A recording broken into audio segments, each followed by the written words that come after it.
The success in your career as a lawyer is not defined by the cases you take. It's defined by the cases you reject. One of the questions I get the most is about the River Oaks tank. New at 6 o'clock, a World War II tank. The person who owns this is actually Tony Busby. Has caused serious concerns for neighbors. I'm going to give you the full story here, but I'm going to give you the short version. Rich and famous, that's success. That ain't success. But let's assume that's what you want. I'm going to give you a rule that will get you towards that goal. If you're over the age of 25 and you wear a jersey, especially a jersey with another man's name on the back, you might want to rethink your situation. Hey folks, #1 podcast in the state of Texas, more than 1.4 million views. #1. This is Tony Busby with Swimming with the Sharks podcast, or the Tony Busby podcast. On this podcast, we'll talk about the 5 best criminal defense lawyers in the city of Houston, the deaths in Buffalo Bayou, the coolest clients I've ever had, at least 5 of the coolest clients I've ever had. And we now have a new #1 prime rib joint in the city of Houston. That is Swimming with the Sharks. Like, share, comment, follow. All right, here we are. Look at us. Are we going? Episode 6, let me just tell you something.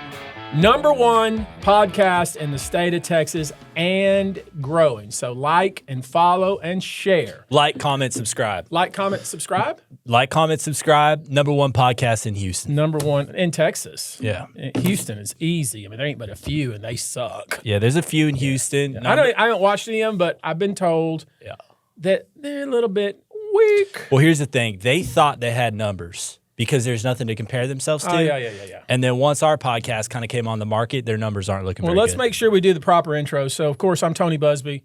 Have always been Tony Busby. This is my sidekick. One day would love to be co-host Cosby, Colby Holler. Okay, and then we got, of course, our technical czar and also current events guru, Rob, although we were questioning his abilities a while ago.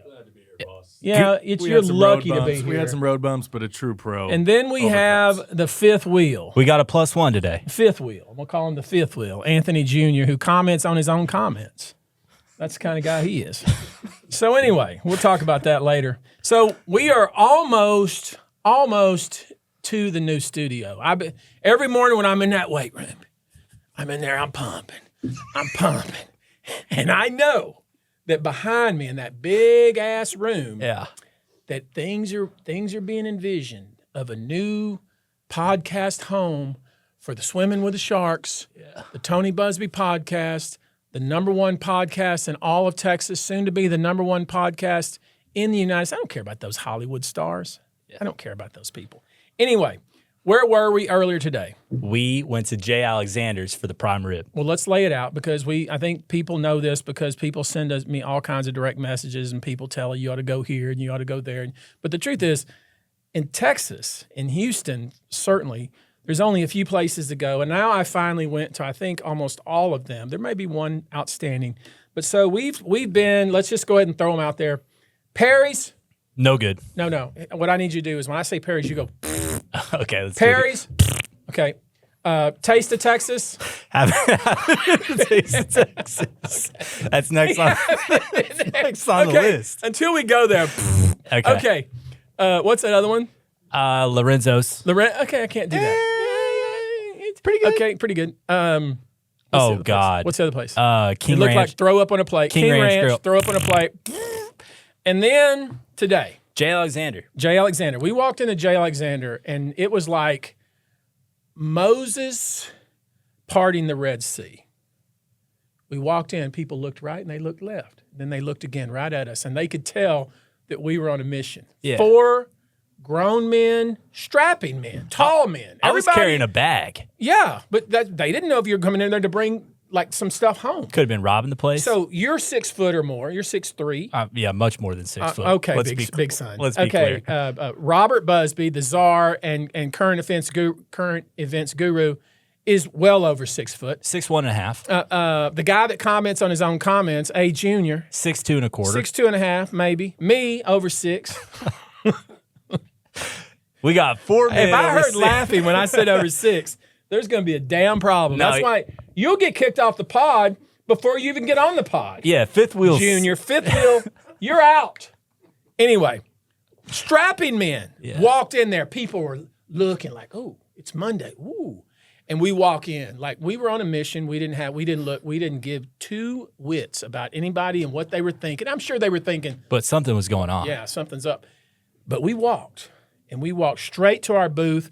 We sit down. Young lady comes over, nice as pie. She says, hey, and I said, we don't even need that. 4 prime ribs, medium rare. Serve it with what they come with. Get me an iced tea.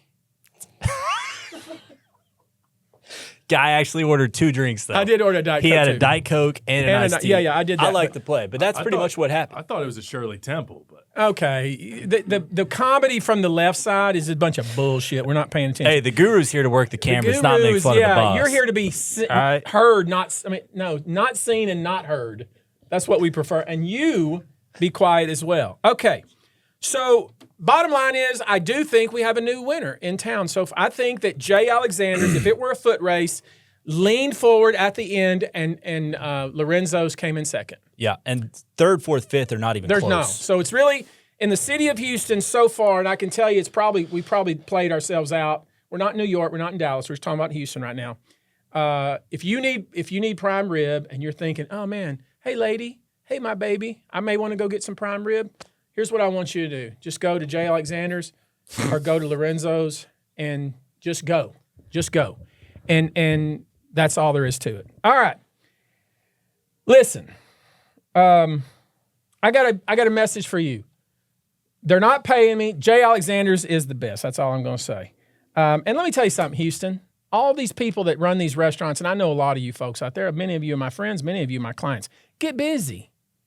It's a sad damn shame that there's only 4 or 5 places in the whole city of millions of people that you can get prime rib. Yeah, there's not even a market right now. And there's 2 people that do it well. You could get into that market pretty quickly. Yeah, and one of them I've sued. Lorenzo's. For what? Long time back, not even a story we can even talk about at this moment. But anyway, they came in second. Jay Alexander's came in. All right, let me get to the next segment. This is what's called a segue in the business. Segue, I pick up the cigar. I kind of lean forward. 1.4 million views.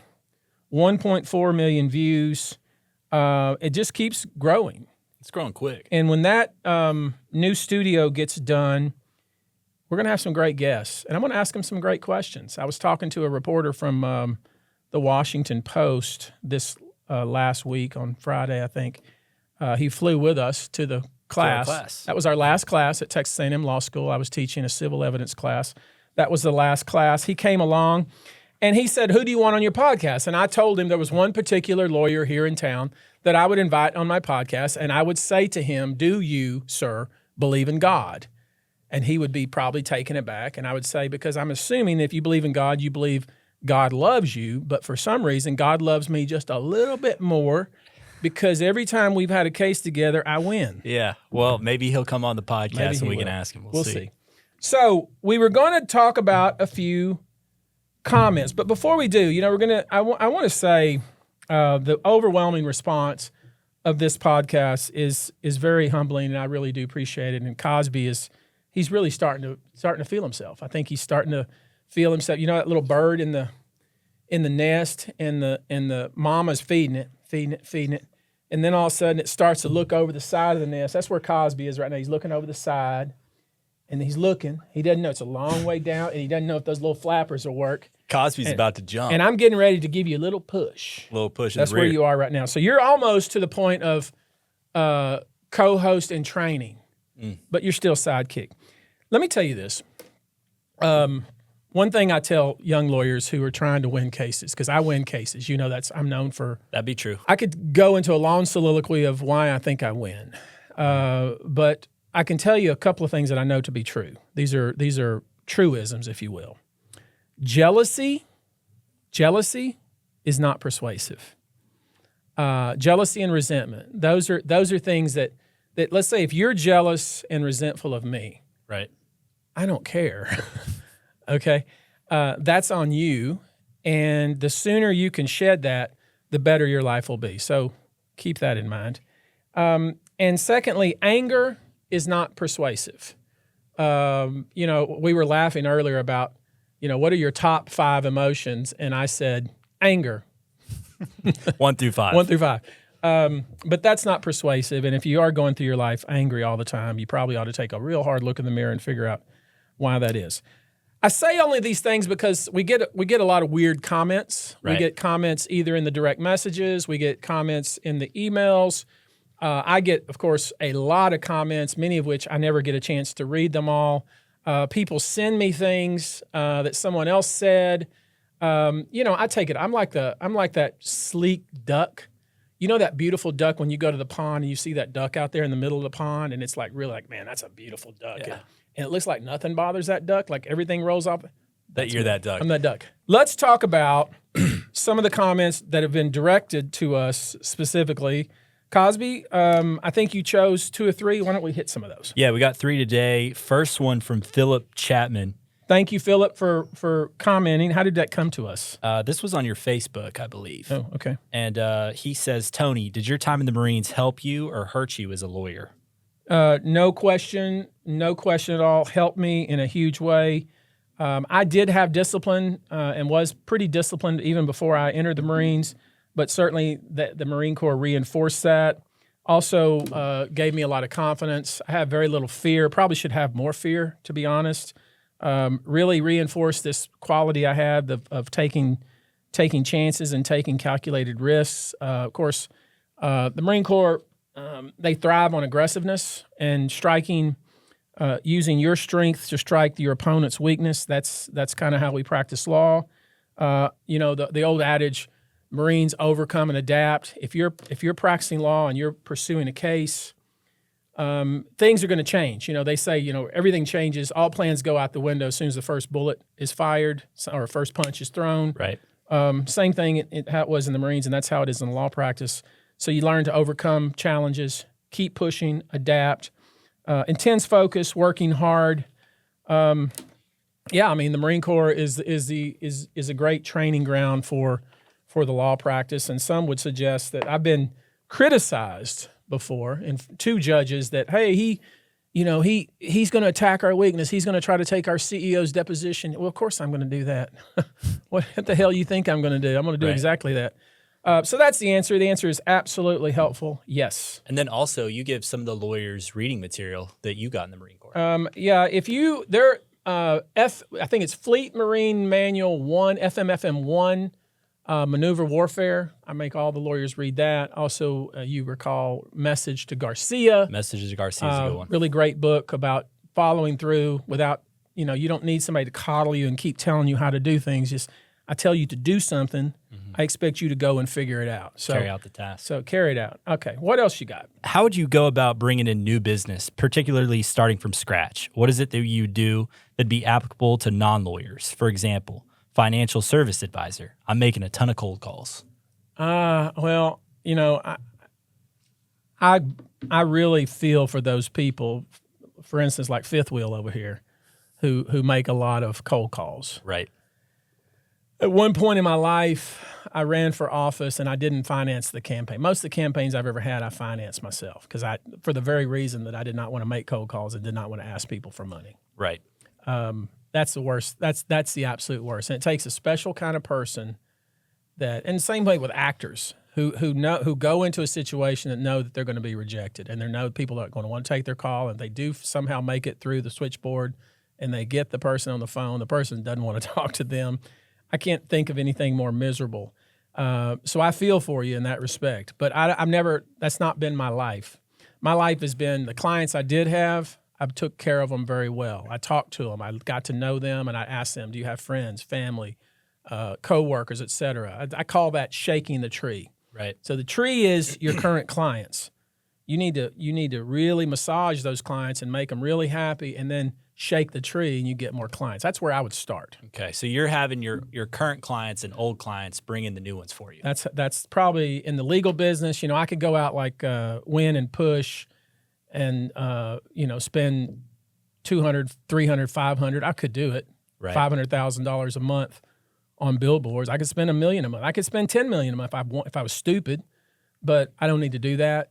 I have over the years I've represented hundreds of thousands of clients. That's kind of either because people know who I am or because I've represented somebody in their family. That's how I get my business. Now, that's not going to be the same for someone starting out, obviously. Right. So when you're starting out and you got 2 or 3 clients, make them really, really happy. Yeah. And they will grow.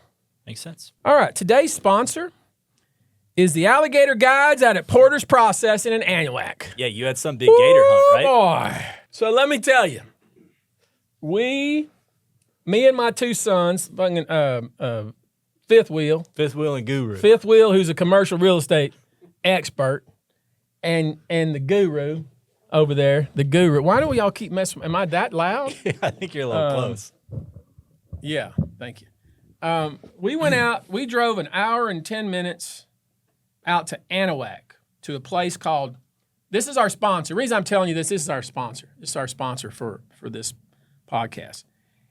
There's 29 days of alligator hunting in the state of Texas every year. The epicenter of you may think it's Florida, but it's not. The epicenter of alligator hunting in the United States is in Anahuac, Texas. Okay. When you go from Houston and you go to Anahuac, you are literally going into a different place. What direction are you driving? You better ask the guy that drove. All I did was ride and smoke. Okay. But let me tell you, when you get to, you're going towards the coast, obviously. So you're going from Houston towards the coast. Obviously, you could go, there's a lot of directions towards the coast. Yeah. We got on an airboat, and we were being followed by some other fellas. And they basically got these lines out with floating bait. I think what they say, liver, or what they have? Lung. Some kind of lung hanging and just floating because the tide is so hard. That How many guys are in your boat? It was 3 of us, and the crazy guy that drove almost killed us. So 4 total. Yeah. Okay. And he was smoking cigarette after cigarette, okay, and I was trying to keep up with cigars. Okay.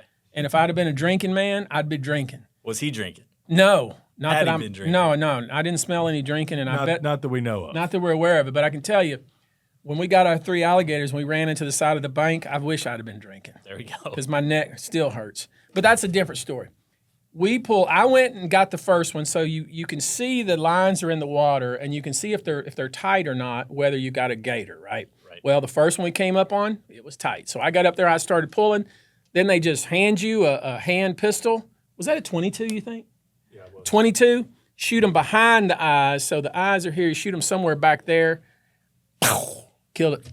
Dead. Okay. Pulled it in the boat. Mine was only, what, 150, 180 pounds at best?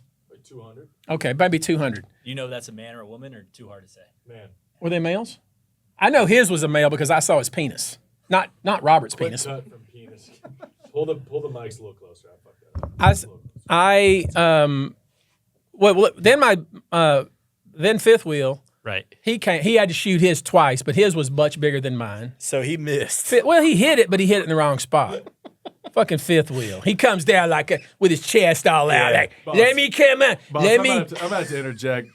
Fifth Wheel's caught some slack on this pod. It was me that had to shoot it twice. I can't let him keep getting No, he strayed shot like twice this. too. He shot once. No, Fifth Wheel shot twice. Well, he just lied. Fifth Wheel, you lied. You shot twice too. I shot once. Fifth Wheel shot twice. Robert shot twice. That's the summary of the situation. So let's be clear. There's only one person that shot once, and it was you. That's why at the end I said, "Yes, boys, I'm a Marine. 1 shot, 1 kill." True. Good shot. Anyway, Fifth Wheel got a bigger grade. His was probably 250. So, but Fifth Wheel brought home the biggest gator. No. Then Robert went. Okay. Robert was scared. You could see his butthole was so tight you couldn't put a needle up it. He's scared reeling it in? Oh, you don't reel it. You just pull it. Pull it in. You pull it. But that thing was big. It was big. And he was puckered. He was puckered. And we were all puckered. I was kind of not puckered, but we were all puckered. I was smoking. And anyway, he had to shoot twice too. But to his credit, his was huge. Right. His was 300 pounds. Yeah, maybe it's a size thing. His alligator was as heavy as an offensive lineman in the NFL. Also as heavy as something we saw today at Jay Alexander. Okay, there's no reason to go down that road. That is. I verbally disagree with that. I will not be a party to fat shaming. So anyway, what we have is 3 lines, 3 gators. We're going to get boots made out of them from Republic Boot Company. I'm not giving them a shout out yet. Okay. Custom boots. I get Fifth Wheel took the meat, 10 pounds of meat per each gator, and we had a lot of fun. Okay. So big shout out to the Alligator guides over at Porter's Processing in Anahuac. We had a great time, fellas. You guys were cool. I think there were 2 KCs and their driver. There we go. Good people all around. Good yeah, people. they were good people all around. Really fun people. All right, let's move on. That was our sponsor. Okay, you know, I got to figure out how to approach this because I don't want to come off like a Jake leg, like an asshole. You know? Come at it with some caution. I'm going to come at it with some caution. A little bit of cushion. A little caution. Okay. Inevitably, every year, my firm manager, she manages probably about 100 employees, 2 different offices. Right. And, you know, the employees, you know, Christmas time, Thanksgiving time, Go Texan Day, this day, that day, Astro Day, blah, blah, whatever day. But inevitably, there's always some request. Hey, can the employees have a casual Friday today? And that is my segue into things that irk the shit out of me. Okay? Casual Friday is going to be on the list. I'm not going to necessarily say it's number 1 on my list, but let me tell you what I feel about Casual Friday. Let's say, okay, so a client comes and hires us. They hire us because we're very professional. We're getting the job done. We're dotting our I's, we're crossing our T's, except on Friday. On Friday, we're casual. On Friday, it's a little more laid back. We may dot that I, we may not. We may cross that T, we may not, because it's casual. It's Friday. It's bullshit. I do not like Casual Friday. Don't come and ask me about Casual Friday. I don't care about Go Texan Day, Go Astro Day, Casual Friday Day, whatever day. What I expect you to do is put on your suit and get to the office. Because that's what the clients expect. The second thing on the list, and I had you guys look this up. Listen, potters. All potters out there. Listen. You listen? When you're going through an intersection, do not change lanes. Let me say that again to you. When you're going through an intersection, do not change lanes. Okay, I know it's convenient and I know it's expedient. It's very dangerous. What's the law say? Law says you can't change lanes within 100 yards of a light or any intersection. Did you hear that? Say it again. So not only is it dangerous, it's against the law. And there's a reason it's against the law, because in the wisdom of the legislature, they decided that if somebody is on a side lane here and they're going to pull out because they think the lane is clear, and then you change lanes before that light or before that intersection, all of a sudden you have created an incredible danger that might kill somebody. So what I would respectfully suggest to you, and look, I'm just one person, don't break the law. Do not change lanes near a light or at an intersection. Any unsafe lane change is a problem. Yeah. Should be passing people to change lanes. It irks me. It irks me. If everybody would follow the rules, we wouldn't have lawyers like me. So 10% of you don't. The rest of you follow the rules, okay? That was a joke. I want 100% of you to follow the rules. All right, number 3, and these are really in no particular order, although you could see I had a little passion about that last one because that's a safety issue. If you're over the age of 25 and you wear a jersey, you might want to rethink your situation. Let me say it to you again. If you're over 25 years old and you wear a jersey, especially a jersey with another man's name on the back, okay, because if you're a football player, let's say you're Jackson Dart, who plays for the New York Giants, woo, whatever, okay, that's fine. You wear a jersey, and I don't even know if he's over 25, but let's assume he is. He's a football player. He wears a jersey for a living. If you're 35 and you wear a Jackson Dart jersey and you're not Jackson Dart, you're a loser. That's the equation. That's the calculus, okay? Let's say you want to go and you want to wear a jersey and you want to support your team.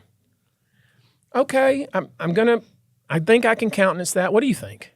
I agree with you. Another man, I think 25 is too high. I think after college, you shouldn't have another man's name on your back. Well, the only reason I said 25 is because men mature slower than women. Well, I don't think you need to be super mature to realize you ain't Jackson Dart.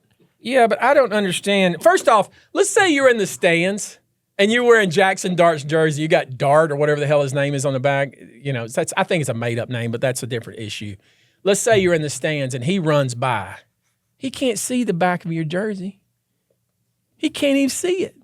What are you doing? The only person can see it, the people behind you who all are thinking you're a moron because you're wearing some other man's name on the back of your jersey. Put your wife's name on the back of your jersey. First off, I wouldn't wear a jersey. They're hot.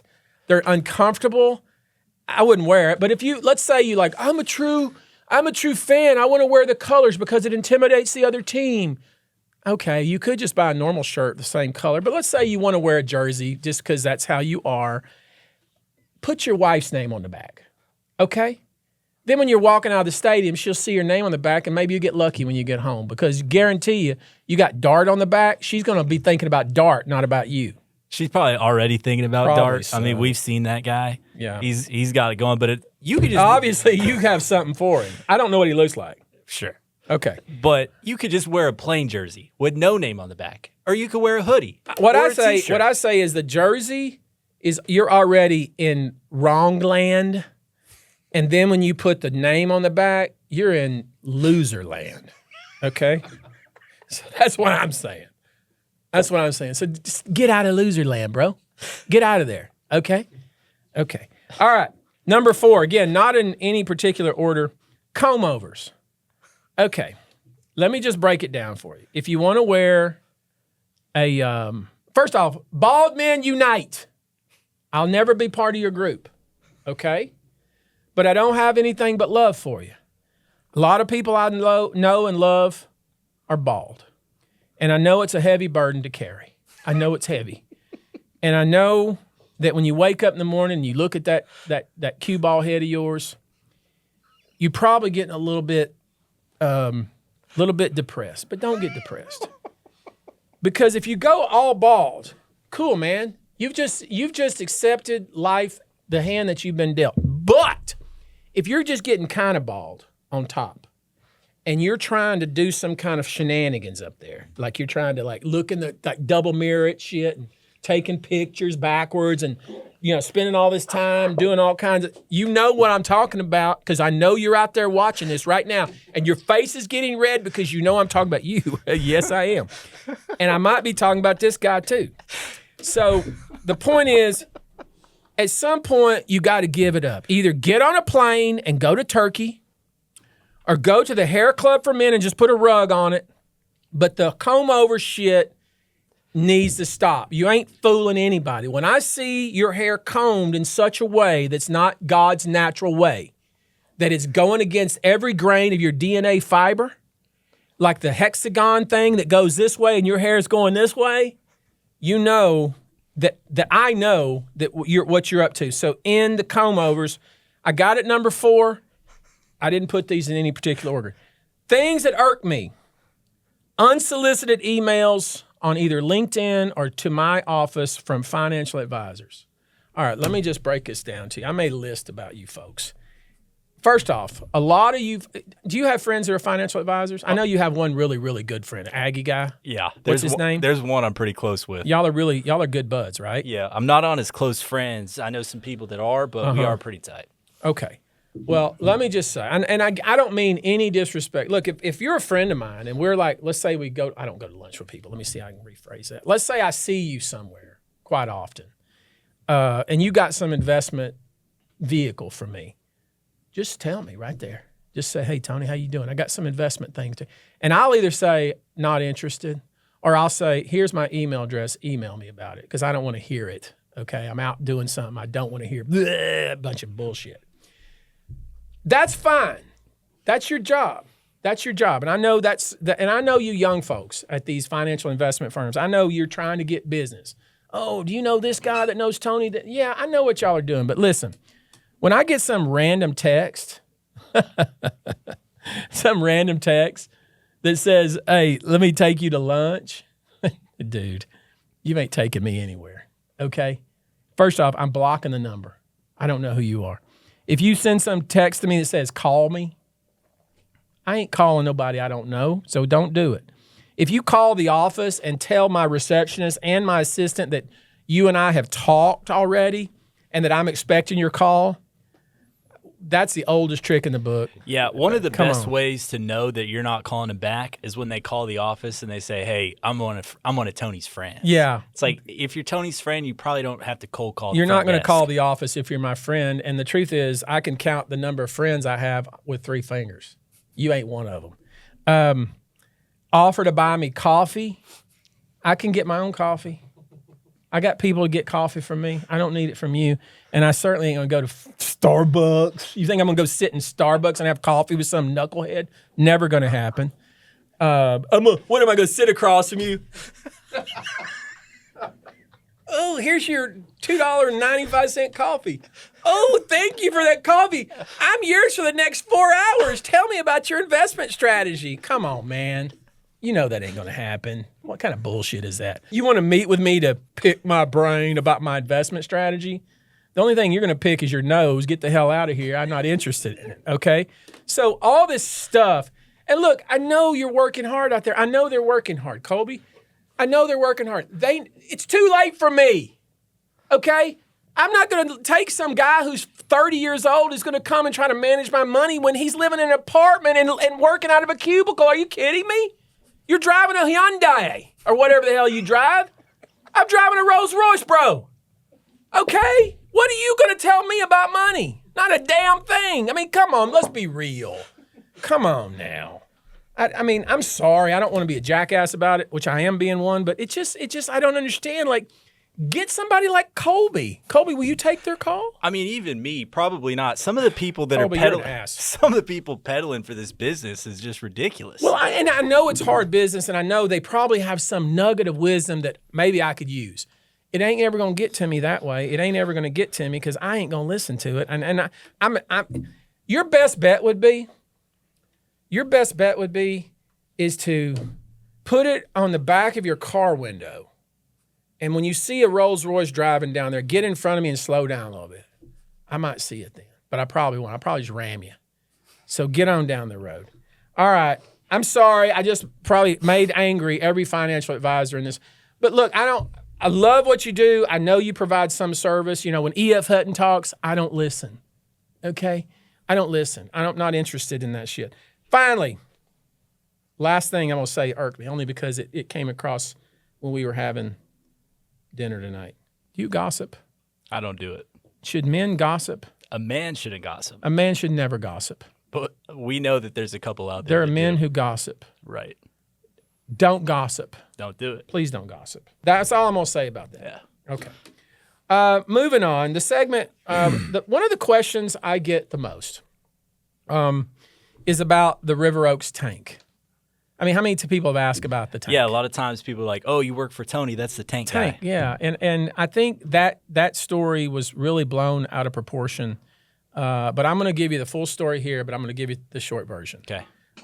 Many years ago, there was a museum in Normandy, France. If you ever get to visit France, I would suggest that you definitely go to Normandy and see where the Allies invaded to try to retake Europe, and they started stormed the beaches, Omaha Beach, et cetera, there in Normandy. It's a beautiful place. They still have some of the machine gun emplacements. Some of the bulwarks are all there. There's still the big Pointe du Hoc wall that the Army Rangers scaled to beat the German artillery. It's a beautiful thing. Okay. The bunkers, Robert, the cultural guru over there and technical czar, me and him walked those beaches. Really nice. So at some point, there was a museum there started by a local family, and the patriarch of the family was old, and none of the kids wanted to keep the museum going. And it was an amazing museum. It had tanks, it had landing craft, it had all kinds of artillery. It was and it's all stuff that had been left there on the beach. They put it in a museum, and he'd collected this stuff and refurbished this stuff over many, many years. I think I went there probably in the 2010 time frame, and so obviously that'd been 70, 80 years later. Anyway, beautiful museum. But we got word that the museum was closing, and they were going to auction off everything. So my buddy said, "Hey, man, you've always talked about getting a tank." And I said, "Yeah, go to France, get me a tank." And that's this is kind of like that book, Message to Garcia. I didn't tell him, here's how much to spend, here's how to do it. He didn't ask any questions. He said, you want a tank? I go, yeah. He said, what kind? I said, a Sherman. He said, I'm getting on a plane. He went over to France. He had a great time, I'm assuming. He probably hung out in Paris. He went to the auction, and he bid it and got me a tank. And then we had to decide, okay, we have a tank. We purchased a tank in France. How do we get it to the United States? And that therein began about a year process of trying to clear customs and clear French authorities. It went to Britain next. It landed eventually, after it came across the Atlantic, it landed in Texas, in Galveston. It sat in Galveston for a long time. I had to get approval from ATF, Customs, even the Department of Transportation, even the state of Texas, so it could be transported up 45. It was transported up 45, and the idea was I was going to send it to my ranch way out in northeast Texas and Texarkana area and not blow things up because the main gun had been disarmed, but we're going to run over things. Okay. Run over cars. I was going to, have a little good time. Me and the boys, my friends, and my sons and daughters. But then I was thinking a lot of people want to see this thing because I talked about it. It'd been a year, and I can't shut up about it. I'm talking about, I bought a tank. My neighbor was talking about some big boat he bought, and I said to him, he was telling me about he bought this boat. He bought this boat that was transporting cars from like Tasmania to Melbourne, Australia, and he was showing me all these naval architecture plans, and I'm sitting there patiently listening to all this, and then he looks at me like, "What do you think?" And I go, "Do you have a tank?" And I one-upped him right there. You're not gossiping. No, I actually had a tank. I one-upped him. So anyway, I talked about it. So a lot of people I knew wanted to see the tank. So I thought, okay, before I transport it all the way to northeast Texas to Antioch Ranch, I'll put it in my front yard. I wasn't planning on putting it on the street. I was going to put it up in my yard. Unfortunately, a day or two before it was transported, they figured out, the transport company says, we can't get it through the columns of your fence that surrounds your house. So they worked with River Oaks Homeowners Association, the Houston Police Department, Texas Department of Transportation, all these people, and decided they were going to put it right in front of my yard on the street. And they even put some wood there so they can put it right on it. And it became some kind of controversy. And the truth was, every authority, police, state, etc., they had decided where to put it, not me. And of course, a lot of people came. I mean, a lot of people. They wrote it up in a lot of magazines. They wrote it up in a lot of these military magazines. They wrote it in the newspaper. There was a lot of news stories on it. People coming. All kinds of people. On Saturdays, people, just long lines of people. And I let kids, I had somebody out there to keep people from getting hurt, but I let kids get up on it and stand on it and take pictures with it. It was a fun kind of thing. And it's pretty unusual, obviously, to have a World War II tank sitting on the streets of River Oaks Boulevard. Right. At some point, I think somebody in the neighborhood, either the president of the Homeowners Association or maybe one homeowner, I think, made a formal complaint. So I got a letter from the Homeowners Association basically saying that it's a danger, but they couldn't cite any ordinance because it wasn't in violation of any ordinance. It's not a licensed vehicle, so it doesn't have a license. So it's not, it's not illegally parked. It's not like an RV you're parked out there. You can't ticket it. No, you can't ticket it. Right. You can't tow it. There wasn't a damn thing they could do about it. Yeah, and that's what I said. You can't ticket it. You can't tow it. But they put a ticket on it. And they kept putting tickets on it, but it's not a registered vehicle to even ticket. Like, there's no registered owner. They're just putting tickets on it. So I just put a little sign on it that says, keep on ticketing it, but until I decide to move it, it's going to sit right here. That's just being me, right? That's me being just a little bit contrary. And maybe if this were to happen nowadays, maybe I'd be a little more receptive to like, okay, I'm going to have but because they ticketed it, I left it there for 2 more weeks. Okay. Than I was planned on doing. So how long was it there total? I'm going to say it was there a month and a half. Okay. Maybe. I think it was going to be there a month, and then when they ticketed it, and literally the same entity ticketing it was the same entity that told me where to put it. Right. So I thought that was a little bit of hypocrisy there. So it wasn't Tony's idea to park it in the front? No. It's just where they told you No, to and people's like, this is him against the homeowners. It was never that. It was never me fighting the homeowners. None of that ever existed. It was, I got a letter. I mean, honestly, when I got the letter from the Homeowners Association, I called the president up. He was just an employee of the HOA. And I said, let me explain something to you. Don't ever send me a letter again. And I didn't say it exactly like that, Right. but that's what I said. Message was clear. Yeah, I think it was very clear. Anyway, so I eventually moved it, transported it to the ranch. We had a big old time with it. I think we crushed 3 or 4 cars. Once you crush a couple of cars, the newness had worn off. I donated it to a museum in College Station. I found out years later that museum decided, because it was in excellent condition, running condition, fully restored with all the accoutrements. I mean, everything that went along with it was in it. And they decided that they would sell it. And so they sold it, I think, for about $600,000. So all in all, I paid €600,000 for it. Okay. It probably cost me another $50,000 to get it to the U.S. I donated it, took a little bit of tax write-off, and then they turned around and sold it. And I think that museum that sold it used those monies to refurbish their museum. That's the tank story. Of the River Oaks tank, and that is the definitive story. I don't care what you read in Texas Lawyer, I don't care what, or Texas Monthly, or the newspaper, or all the stories. That is the definitive story of the River Oaks tank. Now, the next segment. So what we were told is like, hey, Tony, why don't y'all talk about some of the cool clients that the Busby Law Firm and you have represented. So I'm going to list off 5 of the coolest clients in no particular order that I've represented over my career. Number 1, the main man himself, Jimmy Buffett.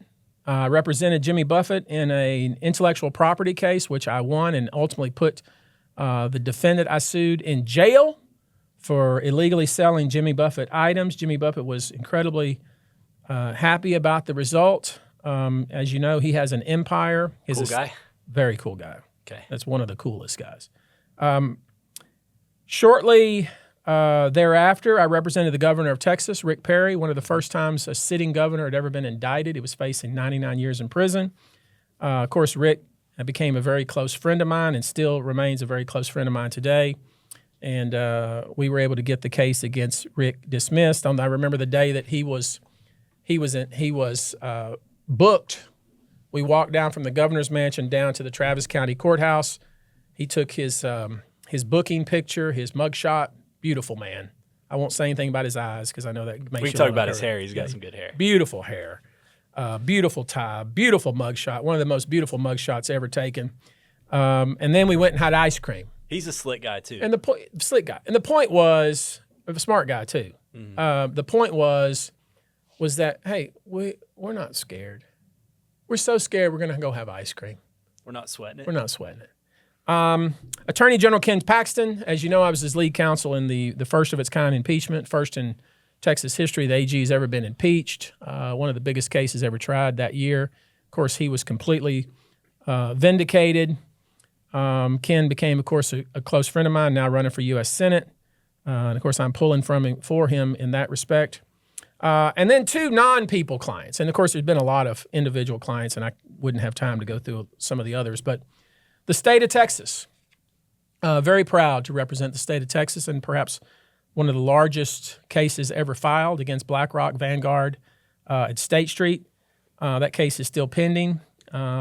Before that, I represented the Basque Country of Spain. Very cool case in the largest oil spill in Spanish history that just decimated the northern coast, the Galicia and Basque. Also represented one of the most beautiful cities in the world. San Sebastian was also one of my clients. Great case. One day we'll talk about it because after I was able to resolve the case on behalf of the Basque Country, they had a change of regime shortly thereafter, and I ended up having to sue them to get my fee. So you flipped sides. So I had to. Well, I think they flipped. I never changed. They flipped on you. They flipped on me. I had to sue the Basque Country, but we got that resolved. So those are the 5 coolest clients that I've had that I'm thinking of. And next week, and here's what'll be cooler. Next week, I'll talk about some of the shittiest people I've ever sued, and I'll even tell you why. And maybe we'll get a little details on the case. Maybe you might. All right. Okay. All right. Our next segment is, we get a lot of people. Colby, I'm sure that you've been in a lot of these speeches. You've been asked to even speak at times. What do people really want to know? Young people, what do they want to know? Almost every time it's, Tony, how can I be successful? And on the one hand, I'm flattered when people ask me that because that presupposes that at least they, in their mind, they think I'm successful. But the first thing I think about that is, okay, you need to tell me what your definition of a success is. You want to make a bunch of money. I would respectfully suggest that, yeah, you can do that, but that's not going to make you happy. You want to get your name in the paper. You want people to know who you are. You can do that, but that may not necessarily make you happy. Maybe you define success of raising awesome sons like the guru over there, or like the fifth wheel. Fifth wheel and the guru. Fifth wheel and the guru. Maybe that's success, and you can do that. Maybe good relationships or good friendships, or maybe doing meaningful work with people you like, for people you like. That's what I define success as. So the first thing I always, when I hear people say that, is first you're going to have to tell me what does that mean? What success means to you. Right. And usually for young folks who really don't know who they are yet, who really haven't spent time figuring out who they are, they spend their time on social media, and they think that, well, everybody knows what that means. That means rich and famous. That's success. Well, I don't want to burst your bubble, but that ain't success. But let's assume that's what you want. I'm going to give you a rule that you can always follow that will get you towards that goal. There's a lot more to it than that, but I'm going to tell you something. Usually I'm going to say work hard. Right. That's my thing. Work hard. No shortcuts. Work hard. But I'm gonna go a different route today. Show up early. No matter what you do, show up early. Okay?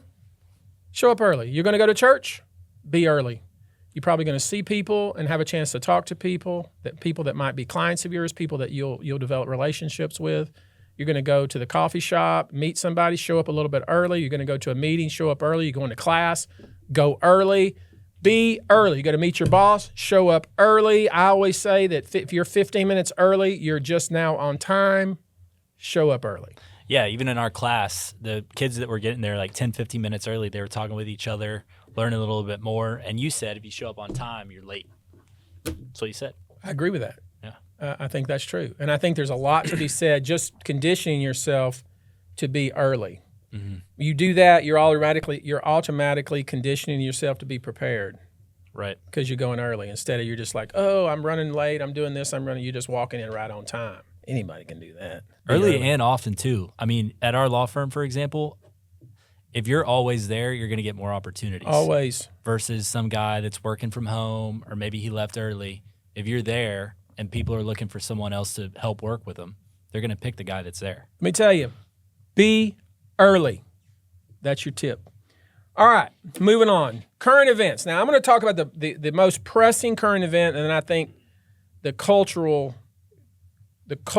guru, that is the guy that thinks he knows current events, mentioned something to me at dinner over that incredibly satisfying prime rib. Hold up a second. Something be said for that. Just a little bit of silence. Just let that stuff just digest. Those potatoes were good too. I'm telling you, that's so true. Sometimes it's good just to think about it. We didn't talk about the dessert at J. Alexander. Oh my God. The lady come over here and she said, do you need a dessert menu? And I said, hold up, young lady. How many desserts do you have? She said 4. I said, well, bring them. Mm-hmm. So the good part about that was we didn't even know what we were going to get. No. She just laid them down and every one was better than the next one. There's one. And everybody's like moving them around like hide the little ball, like going here and going there. Musical chairs like, with the dessert. Yeah, and everybody's like, we're all just like going around. And I just got me a little twist of each one of them. Why don't we? Which one did you like the best? I'm gonna say that carrot. Was it carrot cake? We had carrot cake, chocolate cake, pumpkin pie, and key lime pie. Whew, boy, I wish we'd have brought some oat with us. They were all good. Yeah. Okay, current event. So we talked a little bit about that, but we're going to talk about the one that's just glaring right now. Mayor, listen, man. You know I got nothing but love for you. When I post something that says, why do we have 5 bodies found in Buffalo Bayou in a week? Why are there 14 this year? Where is the cause of death? Is there some kind of connection between the two? Is there something? I never said serial killer. I never said it's the same killer. I simply asked a question. It got 1.1 million views. It got thousands of comments and questions. A lot of people saying, me too, what's going on? We need to. Nobody was suggesting that you're responsible, Mayor. Nobody was suggesting that you've done something wrong or you're not doing your job. In fact, I was simply suggesting that this is curious. If all you would have, anybody, I don't need a bunch of council members up there trying to get their face in the paper, because the only one I want to hear from is the mayor or the police chief. That's the only person we want to hear from. We want to hear from the person who's in charge of law enforcement, or we want to hear from the mayor who's in charge of our city. I don't even want to hear from the county. I don't want to hear from the county judge. She doesn't know her head from a hole in the ground. I don't want to hear from her. I want to hear from the mayor, because I have respect for this mayor and I have respect for this police chief. I want you to stand up there, and I don't want you to say, hey, y'all quit running off with your imagination. No, I don't want. I just want you to say, look, I can understand why you would be concerned.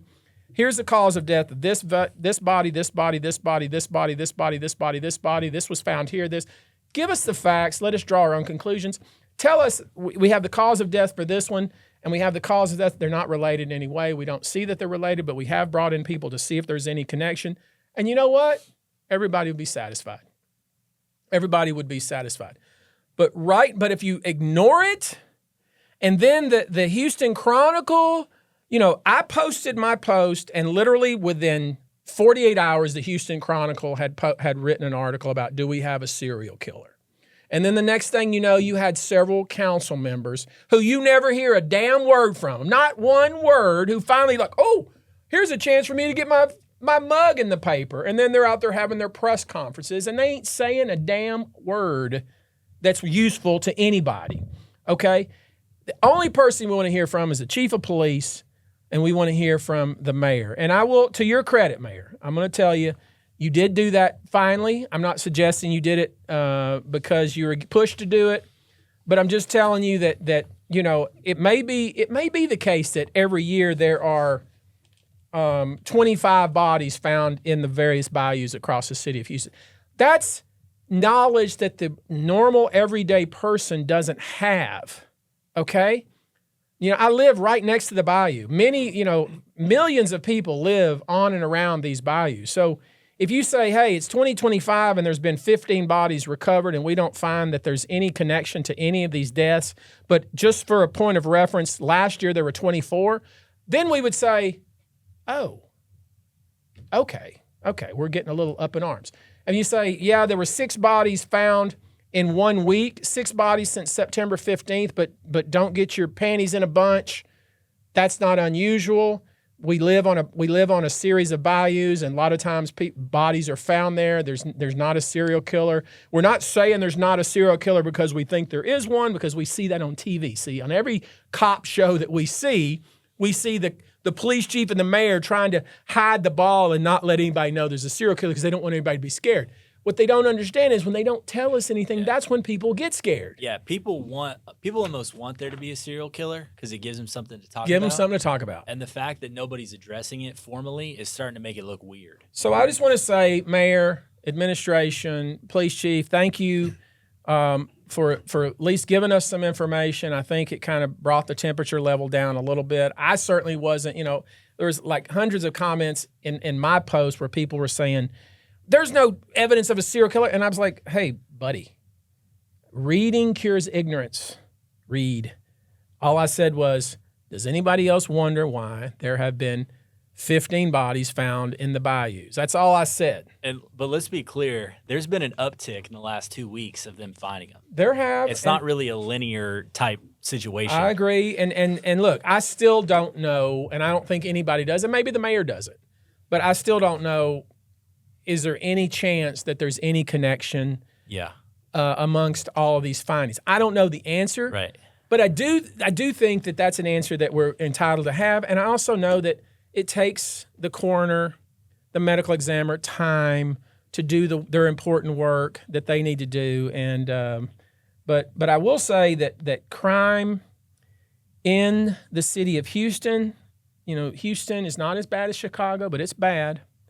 We're sitting right here in South Houston, right outside the gate here. It's bad.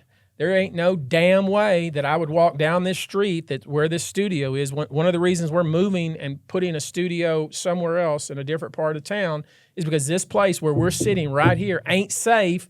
And if I tried to walk down this street, I would have to be armed because I guarantee you somebody would try to fool with me. And that's just how it would be. And so there are places and pockets in this city that are... There's some dangerous spots. They're rough. Yeah. But to the mayor's credit, and look, I ain't carrying water for the mayor, okay? So all your silly comments that I know are coming, like, oh, he's carrying water for... I ain't carrying water for anybody, buddy, all right? I'm carrying water for myself.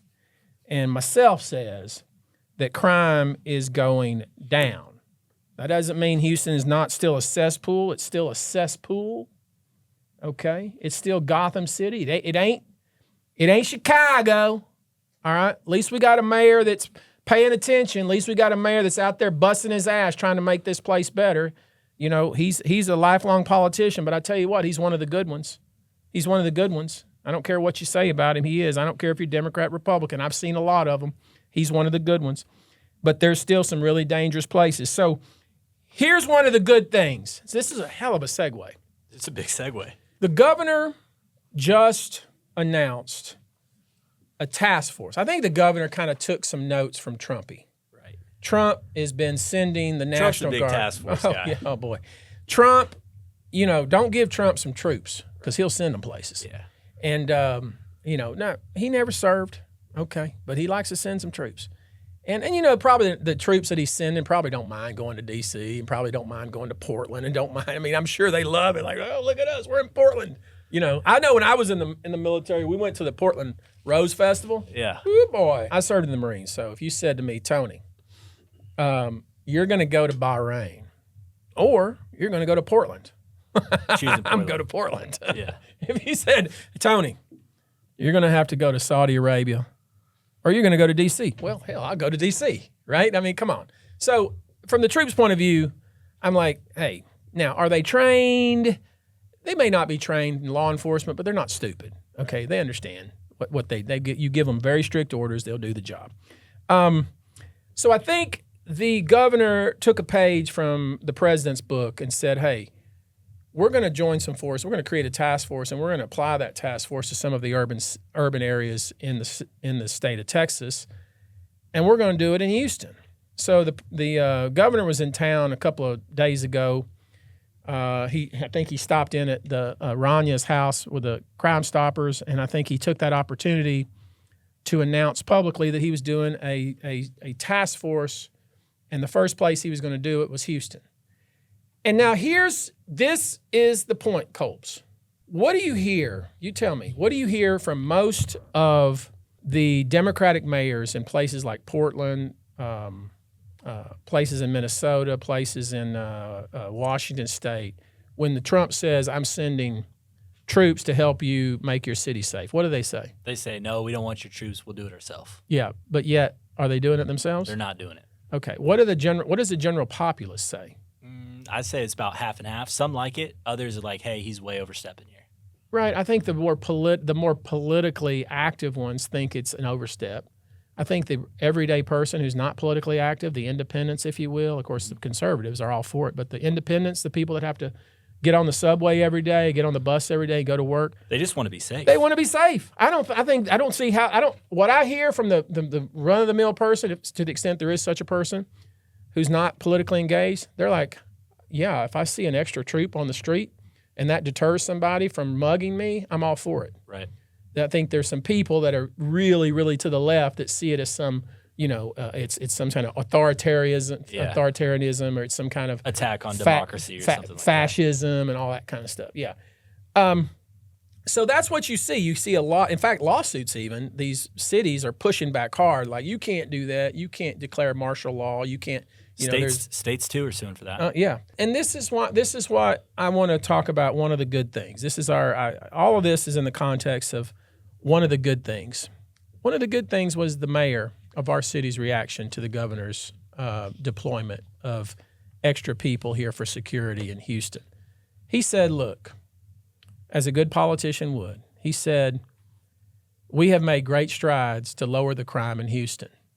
And he's correct in that respect. Now, I've always had this issue with crime in Houston is that who's counting and what are they counting, right? But lay that aside. I'm going to take him at his word because I think he's right. I think crime in the city of Houston, directly related to his work and the work of his people, crime has gone down. So he had to make that point first, like a good politician would. Here's the second step there. Instead of doing what a lot of mayors would do to say this is an overstep, we don't need the state, blah, he said, I welcome the governor's effort. Anything that will help make crime lower in the city of Houston, I support it. I look forward to working with the governor. That's what I want to hear. And that's a Democratic mayor with That's what I want to hear. Conservative governor. That's what I want to hear. So I say kudos to the mayor. I've said it a couple of times. I'm going to say it again. Kudos to the mayor for giving us a press conference on all the deaths in Buffalo Bayou and the various Whites Bayou and the various bayous around town. And kudos to your response to working with the governor. And, of course, kudos to the governor for trying something different, even if I do think it's a page out of Trump's book, just done a little different. What do you say? Yeah, that's good stuff by Mayor Whitmire. Yeah, good for you. All right. You know, we always do this segment, and it's called I Remember a Case segment. And, you know, I don't want to get too deep in the weeds on this segment, but this is one of the classic ones. This is a classic case. This is a classic. Let me take you back. Lady about 58 years old, working for a dredge company on the water, working in what is called a quarters boat. Basically, it's a barge that's on the water. It's anchored on four sides. Her job is to make beds, make meals, and clean. The other people that live on this boat, they work on what's called a dredge, and they're consistently digging out the channels and on small boats, larger boats, making it to where boats don't run aground to keep the channel deepened. These are jobs that are typically paid for by either the port in the general area or by the federal government through the Army Corps of Engineers. She's working on this boat, and like I say, it's a quarters boat, so it's anchored on four corners, and she is taking inventory about what she has and what she doesn't have in the large pantry.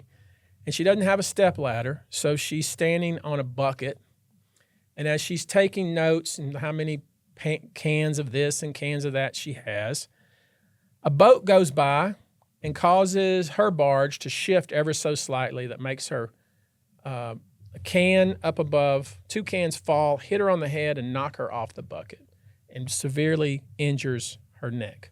Of course, the company for whom she worked thought that the whole case was complete baloney and wasn't going to settle the case and was going to try the case, and they were going to prove that she fell off the bucket because she was clumsy and that she knocked the can off on top of her own head, and she was 100% at fault. And even though she had worked for the company for many years, they blamed her 100%. We go to trial on this case, and I was able to get 2 cans of pie filling. She was hit on the head with pie filling. That's what knocked her off the bucket. And when we started the case, I looked at the jury and I said, ladies and gentlemen, at some point in this case, I'm going to take these 2 cans and I'm going to drop them on somebody's head. Now, I don't know who that's going to be yet, but when I decide, I'll give you the high sign, I'll give you a little nod, and then I'm going to drop it on their heads. Now, here was my thought, Colby. You know, in the trial practice, you want to create anticipation. Sometimes just a pause Give these people something to look forward to. creates anticipation. Right. And so I didn't really anticipate I was actually going to drop cans on anyone's head. Here's what I thought would happen. Whoever the victim would be, I would say to him or her, sir, ma'am, are you willing to allow me to come to you and drop these 2 cans on your head? And I would expect them to say no. And then I would set the cans down and say, pass the witness. Right. Very dramatically, with a lot of flair, right? But I think I may have been my own worst enemy, because every witness they put up, I would get the cans, I'd lift them up, and I would look at the witness, and I'd look at the jury, and the jury would be looking at me like this, and then I'd go, no, and I would sit it down. So the other side that I was trying this case against, the company's lawyers, they were well prepared for this. They knew what was coming, but I don't know if they thought I was serious or not. I don't know if I knew if I was serious or not. This is sometimes you just have to go with your gut, right? The gut is that feeling that you have that's based on rational thought behind your thoughts, okay? That's where a lot of the good thinking happens. It's a step deeper. It's a step deeper. So at some point, they put up this expert witness. He was this tall, gray-beard naval captain. Out of a movie type guy. Movie guy with glasses, very tall, and carried himself with great military bearing, and he had a British accent. And we were down in the Valley of Texas in Starr County in Rio Grande City. And I saw him sitting back there, and I'm thinking, maybe he's my guy. It turns out he had to be because he was their last witness before we did closing arguments. So he walks up and takes the stand. And, of course, he talks about how those cans would never fall. And I did an experiment, and there's no way that barge could move enough to cause the cans to fall. It would take the boat at most would have tilted only 15 degrees, and that wasn't enough to cause the cans to fall. So he concluded, based on his knowledge, skill, training, and experience, that she had knocked the cans off on her own head and caused her own injury. And he said it with great flair and great conviction. And I'm sitting there, and I sit there, and I listened to this Nimrod talk, and I got madder and madder and madder and madder. So when it came my time to cross-examine him, I looked at him and I said, Captain, would you be willing, sir, to sit right here on this ground and we'll perform our own experiment? I said, I will take these 2 cans. I don't have a lab, but we can just do it right here in the courthouse. And I'll simulate that 15 degrees that you said these cans would never fall, and we'll see if they fall. Will you be willing to do that? And I thought he would say, no. Well, that son of a bitch said, absolutely. Calling you out. Called me out. So here's this regal guy in his suit with a vest, with his glasses. He's sitting on the floor in the courthouse, right in front of the jury. Jury's all looking, and they're ready. Because they finally got their guy. They're looking at me like, is he going to do it? Is he not going to do it? I'm in my head going, am I going to do it? Am I not going to do it? Judge is up there going, what the hell is he doing? Yeah, what's the other side? The other side doesn't know what I'm doing. Anyway, I said, all right, I'm going to simulate the vessel movement. Okay. And I said, before I do, I said, are you sure? And he goes, yes. I said, you're not going to sue me. He goes, no. I said, listen, I'm going to do this. If these fall, you're not going to sue me. No. So I had these 2 cans of pie filling sitting on one another, and I just had to simulate a 15-degree roll. I knew one would fall, okay, because they didn't lock together. So I go, here we go. So I did like this, all right, and as the can fell, I was praying to God like, please hurt him, God. And luckily, the can hit him right on the corner. Right. Hit him right at the part of the head that hurts the very most. He jumps up, and his glasses at this point are on the end of his nose, and his eyes are watering like this. And he goes, that didn't hurt. That didn't hurt. And I go, do you want to do it again? And he goes, I'll do it again. I'll do it again. And I go, you'll do it again? He goes, I'll do it again. And I go, take the stand. Take the stand. Everybody was up in arms. Take the stand. And I go, how much, sir? My God, how much are they paying you to come all the way down here from Houston, Texas, all the way to the Valley of Rio Grande City to let me drop cans on your head? And he couldn't remember what his hourly rate was. He was like, wow. He was all discombobulated. He was rattled. He was rattled. And finally, the defense lawyer goes, Judge, can we take a quick recess?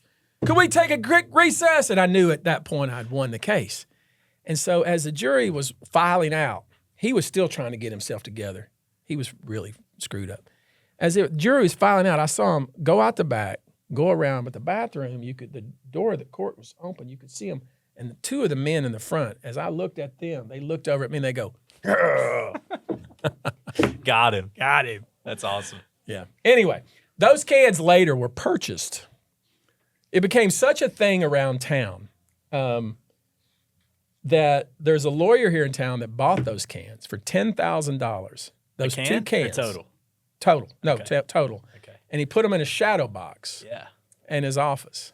It's pretty kick-ass. Anyway, I thought that was kind of cool. That's cool. Okay. All right. You've been waiting on this. I know you've been waiting. This segment is the segment that everybody has texted me, emailed me, DM'd me. Everybody's asking about this. We discussed this. We polled this. We talked to people. I went through my Rolodex. I went through the list that people have published. I did research. This list, and understand, I've represented DAs in my career. I've represented criminal defendants in my career. I've been a criminal defendant in my life. Listen, I know who the good lawyers are. This list, the top 5 criminal lawyers in the city of Houston. The top 5 criminal lawyers in the city of Houston. I bet you have some ideas. I got some ideas. All right, I'm going to tell you what I think based on the research and polling and people that I've talked to, and just based on my own experience. Right. And these are really in no particular order. Okay. Okay, so if your name gets called first, don't be like acting froggy when I see you at La Grilla, whatever. Number 1, Rusty Hardin. Now, that may surprise you a little bit. Rusty, I've been against Rusty many different times, but I think Rusty's a solid lawyer. He's kind of the dean of the criminal defense bar. Yeah. Very well respected. He's a good all-around lawyer. Pretty quick-witted, pretty wily. I would consider Rusty wily, but I put Rusty certainly on that list. Number 2, Mark Thiessen. Now, I've tried a case with Mark. Mark knows his shit. Mark knows the science better than anybody. He goes around the country. And he needs science. He does a lot of blood He does a alcohol. lot of DUIs. If you get a DUI anywhere in the country and you don't call Mark Thiessen, you're a fool. He's one of the best, absolutely the best. Agreed. I don't know this man very well, but I know he's good. I've had some cases either with him or peripherally involved him. David Gerger. This guy's super, super smart, comes from a white shoe law firm, one of the big law firms. I think he's out on his own now. David Gerger, specifically, if you, I wouldn't call him for a DUI, but if you get yourself in trouble, if you've been alleged to have embezzled something or to stolen something or something that has to do with fiduciary duties or white-collar crimes, I would absolutely call David Gerger. Here's a guy that I think should be more well-known, Right. but he's not. I think he likes it that way. Maybe he does, and maybe that's why he's so effective. But I'm gonna put him into the stratosphere right now. Paul Doyle. He has represented a lot of times when somebody calls me and said I have this problem. Sometimes these problems that people have are not just black and white. Sometimes it requires a little creativity, a little thoughtfulness, some smoothness. Paul Doyle, there ain't nobody better. Paul Doyle is one of the best there is in the state of Texas. And then number 5 in the city of Houston, top 5 criminal lawyers. I'm going to put young Anthony Osso on that list. Yeah, Osso's a good friend of mine. Osso's a friend of yours. Yeah. I don't want to insult the young man and say he's an up-and-comer. He's a solid lawyer. I saw him in the Paxton trial. He stepped up and kicked ass, and ever since then I thought that guy, if I got in trouble, that's a guy. If I was in trouble and I had to call someone, I would for sure call Anthony Osso. Anthony Osso. No So those are the 5. Top 5 criminal lawyers in the city of Houston: Rusty Hardin, Mark Thiessen, David Gerger, Paul Doyle, and Anthony Osso. That's the list. There we go. All right. Next segment. We were going to do how to choose a lawyer, but we decided, Guru, we decided to do something else. What did we decide to do? We decided you get a lot of cases on the phone, over the email, DMs, everywhere. What goes through your head when looking at a case, whether you take it or you decline it? Okay. The success in your career as a lawyer is not defined by the cases you take. It's defined by the cases you reject. I spend most of my time on case evaluation. I would say most of my day I spend on on evaluating potential cases, whether it be some businessman in town texts me, whether it be I get a DM on Instagram, whether it be I get a call from a friend of a friend. Obviously, the phone at the office rings off the hook, and we have intake specialists who take the information and write it up and collect all the information and then send it to me. And I think the most important thing I do, Colby, as you know, is write that word, reject. Reject, period. I write reject, period, more than any other thing, because a long time ago, somebody told me that your success is going to be defined by not the cases you take, but by the cases that you refuse to take. And I may tell somebody I can't help you. It doesn't mean that they don't have a case. It doesn't mean they don't have a case that can be pursued.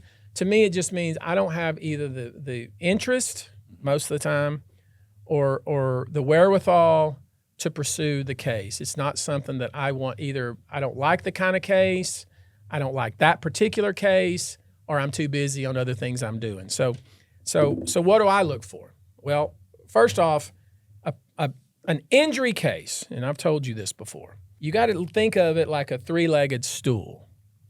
All right, so if I'm going to take a case, I'm looking at three different legs of the potential case. One is deep pockets. I'm not going to pursue a case on behalf of somebody seeking money if the individual or entity I'm suing doesn't have it. We're just wasting our time. We're getting people's hopes up for nothing. Now you're saying, well, you won't take a case unless there's money. Look, I do a lot of pro bono. I'm not going to lead somebody on and tell them, oh yeah, we're going to get millions of dollars when the entity or person I'm suing doesn't have millions of dollars. It's a waste of our time. You may as well be honest with the person out of the gate and tell them, you may as well go sue that tree out there or try to get blood from a turnip. It doesn't happen. So leg one is deep pockets. Leg two is good liability facts. In other words, somebody really screwed up. Somebody's really negligent. Somebody really defrauded you, that sort of thing. Like there's really strong evidence of liability. And number three, the third leg, is the person who comes to you has big damages. In other words, they've lost a lot of money or they're really, really hurt. So it's deep pockets, good liability facts, and they're really big damages. I, being the kind of lawyer I am and being pretty good at what I do, can sit on a stool with only two legs. Right. You could come to me and you've been injured really, really badly, but the facts of your case are tough. Well, I can handle tough cases. Or you can come to me and you got some really difficult liability facts that they really screwed up or they really made big mistakes, but you're not as hurt as maybe you might have been. Maybe you got lucky. I can deal with that. I can sit on two legs of a stool as long as those two legs, one of them is deep pockets. One has to be deep pockets. So that's the way I evaluate a case. And then for me personally, now I may take the case and one of the 20 some odd lawyers in the firm work on it. I sign it to you or I sign it to another lawyer or whatever. Right. But for me personally to work on a case, I want to work for people that I like, on cases that I like and believe in, and for a cause that I believe in. Yeah. Because I've earned that right. Mm-hmm. And that could be anything.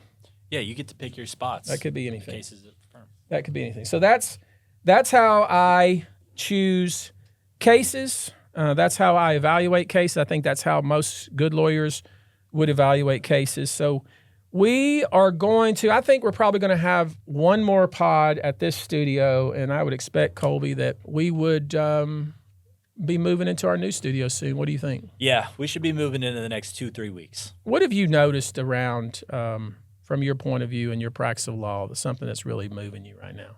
Something that really moves me? Mm-hmm. I really kind of connect with the clients that are more my age. And I have a few clients on my docket that are all like mid-20s to early 30s, and I have more of a personal connection with them. And I find myself saying those are my favorite cases to work on. And you think it's because you have a connection with the client? I think that I can see some of myself in the client, and it makes me think, hey, that could be me. Do you think that makes you work harder? Yes. That's nice. Okay. Well, unfortunately, I'm older than most of our clients. All right, we're going to wrap up. Don't do anything I wouldn't do, but if you do it the way I would do it. Take your time.